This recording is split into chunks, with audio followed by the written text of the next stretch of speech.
નમસ્કાર સાથી મિત્રો, એક્ઝામ સાથી ચેનલમાં આપ સૌનું હાર્દિક સ્વાગત છે. અત્યારે આ જે સમાચાર છે, માધ્યમિક અને ઉચ્ચતર માધ્યમિકમાં જે જ્ઞાન સહાયકની ભરતી થયેલ છે એમની બદલી બાબતે છે, તો એની માહિતી આપી દઉં છું. શું પરિપત્ર કહેવા માંગે છે?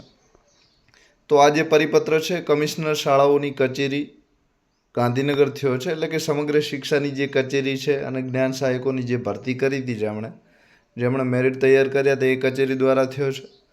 હવે આ પરિપત્ર એમણે જિલ્લા શિક્ષણાધિકારીને સંબોધીને કર્યો છે, એટલે કે જે સેકન્ડરી અને હાયર સેકન્ડરી સ્કૂલના જે શિક્ષકો છે એમને આ કચેરી લાગુ પડે છે.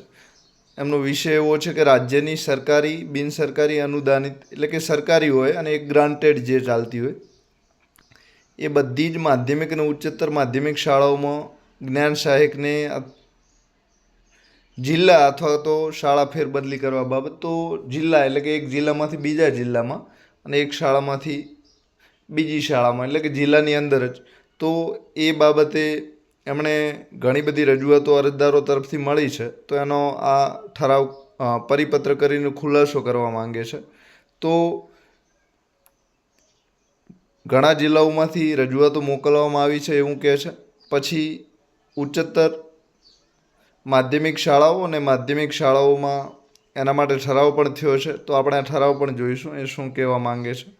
સાથે આ સદર ઠરાવમાં જ્ઞાન સહાયકોને જિલ્લા અથવા શાળા ફેરબદલી અંગે કોઈ જોગવાઈ ના હોવાથી તો ના પાડે છે, કોઈ જોગવાઈ છે નહીં, અને આ જોગવાઈ જ્યાં સુધી ન બને ત્યાં સુધી બદલી થાય નહીં, એ તમારે નક્કી રાખવાનું છે.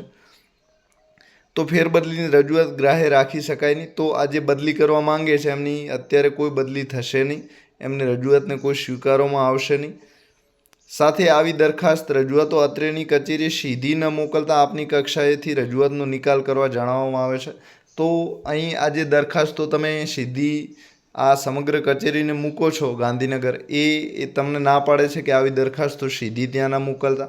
આવી દરખાસ્તો તમારે મૂકવાની થાય તો જિલ્લામાં મૂકો, અને આ કચેરીનું આ જે દરખાસ્તો તમે મૂકી છે એ દરખાસ્તોનો નિકાલ કરવાનો છે, બરાબર. તમારી બદલી કરવાની વાત કોઈ નથી, પણ તમે જે અરજી મૂકી છે એનો એ ફટાફટ જિલ્લામાં શિક્ષણાધિકારી નિકાલ કરે એવું આ કચેરી કહી રહી છે. એટલે તમારા મનમાં કોઈ અત્યારે વિચાર હોય કે અમારી બદલી થશે અને શાળાઓ અલગ મળશે, ના, તો બદલીની અત્યારે કોઈ જોગવાઈ છે નહીં. નવી જોગવાઈ કરે તો બદલી થઈ શકે છે, બાકી એટલા ટાઈમ માટે કોઈ નહીં થાય. તો આ વાત ખાસ ધ્યાન રાખજો. હવે તમે જે ઠરાવ છે એની આપણે વાત કરી લઈએ 7/10/2023નો. તો ત્યાં શું છે જોઈ લઈએ. તો જ્ઞાન સહાયકની જે નવો કરાર છે ને જૂના કરારની જે સમીક્ષા છે એના માટે મેં એક વિડીયો અલાયદો બનાવ્યો છે, તો એની હું લિંક મૂકી દઈશ કોમેન્ટમાં, તમારે જોવો હોય તો જોઈ શકો છો.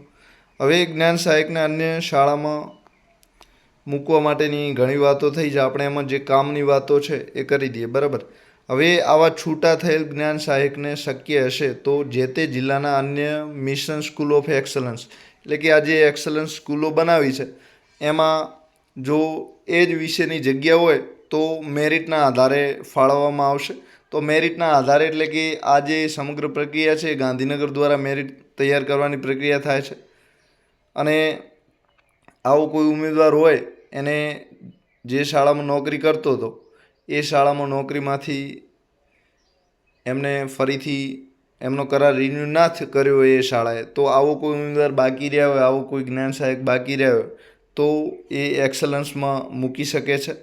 બીજું એ કે આ એક્સલન્સમાં મેરિટના આધારે જ મૂકાશે, એટલે કે શાળાઓ દાખલા તરીકે આવી 15થી 20 શાળાઓ છે તો એમની યાદી બહાર પડશે કે આટલી શાળાઓ બાકી રહી છે અને સામે જ્ઞાન સહાયકો હશે, તો એમાં જેનું સારું મેરિટ હશે એને જિલ્લાની સારી સ્કૂલ મળશે. તો આવું થશે એમાં. સાથે મિશન સ્કૂલ ઓફ એક્સલન્સમાં સમાવેશ ના થયો હોય એવી શાળા કોઈ હોય, તો ઘણી બધી એવી શાળાઓ હશે કે એક્સલન્સ મિશનમાં સમાવેશ નથી, તો એવી શાળાઓમાં પણ જે તે વિષયની ખાલી જગ્યાને ધ્યાનમાં રાખીને આ જિલ્લા શિક્ષણાધિકારી છે એ શાળામાં આ જ્ઞાન સહાયકની ફાળવણી કરી શકે છે, એ પણ મેરિટના આધારે કરવાની છે. સાથે સ્થાનિક જરૂરિયાતોને ધ્યાનમાં લઈને પણ કોઈ જિલ્લા શિક્ષણાધિકારી મૂકવા માંગતા હોય તો જ્ઞાન સહાયકને મૂકી શકે છે. સાથે જો કોઈ કિસ્સામાં છૂટા કરાયેલ જ્ઞાન સહાયકને તેઓના જિલ્લામાં જગ્યા ના હોવાના કારણે, એટલે કે જ્યાં નોકરી કરે છે જ્ઞાન સહાયક જે જિલ્લામાં લાગ્યા છે, હવે ત્યાં જગ્યા ના હોય તો એવા કિસ્સામાં જ્ઞાન સહાયક અન્ય જિલ્લાની ખાલી જગ્યા પર જવા ઈચ્છતા હોય તો જ્ઞાન સહાયકની ઈચ્છા હોય કે હું બનાસકાંઠામાં નોકરી કરું છું અને ત્યાં કોઈ જગ્યા નથી ને હવે મારે સાબરકાંઠા જવું છે, તો રાજ્ય કક્ષાના જે આ અંગે જ્ઞાન સહાયક માટેનું SSA પર જે પોર્ટલ છે ત્યાં જઈને અરજી કરી શકે છે.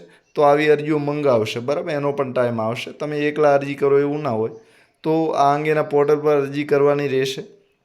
આવી અરજી પરત્વે સમગ્ર શિક્ષા કચેરી ગાંધીનગર કાર્યવાહી કરશે અને મેરિટ બનાવશે અને મેરિટના આધારે આવા જે પણ જ્ઞાન સહાયકોને જ્યાં નોકરી કરતા હતા એ SMC ન સમાવ્યા હોય, શાળા સંચાલક મંડળે એમને નોકરીમાં પાછા ન લીધા હોય, તો ફરીથી જ્ઞાન સહાયકને અન્ય જિલ્લાની મળવાપાત્ર જગ્યા પર ફાળવણી કરી શકે છે. એટલે કે બીજા જિલ્લામાં તમે જઈ શકો છો. તો આવા જ્ઞાન સહાયક એ જ જઈ શકે છે જેમને એમની શાળાએ ફરીથી નોકરી પર રાખવા ન માંગતી હોય, અને આ જ્ઞાન સહાયક ન રાખવા માંગતી હોય તો જે સમગ્ર શિક્ષાની કચેરી ગાંધીનગર છે એ ફરીથી આવું અરજીઓ મંગાવીને મેરિટ બહાર પાડે અને તે બીજા જિલ્લામાં મૂકી શકે છે. તો અહીં તમારી જે બદલીની શક્યતા છે એ બિલકુલ નથી. એના માટે કોઈ નિયમ છે નહીં, અત્યારે કોઈ ઠરાવ છે નહીં, કોઈ જોગવાઈ છે નહીં. એટલે બદલીની આશા રાખીને બેઠા હો તો એ ખોટી આશા છે. તો આપ સૌનો આભાર. Thank you very much. Exam સાથી ચેનલ સબસ્ક્રાઈબ જરૂર કરો, તમારા મિત્રો જોડે શેર પણ કરતા રહો. છતાંય કોઈ પ્રશ્ન હોય તો જરૂર કોમેન્ટ કરી શકો છો. અને કરાર રિન્યૂ બાબતનો જે વિડીયો છે એ મારા બનાવી દીધો છે, તો એ વિડીયો તમે જોઈ શકો છો અને કોમેન્ટ બોક્સમાં હું લિંક રાખું છું. આપ સૌનો આભાર. Thank you very much.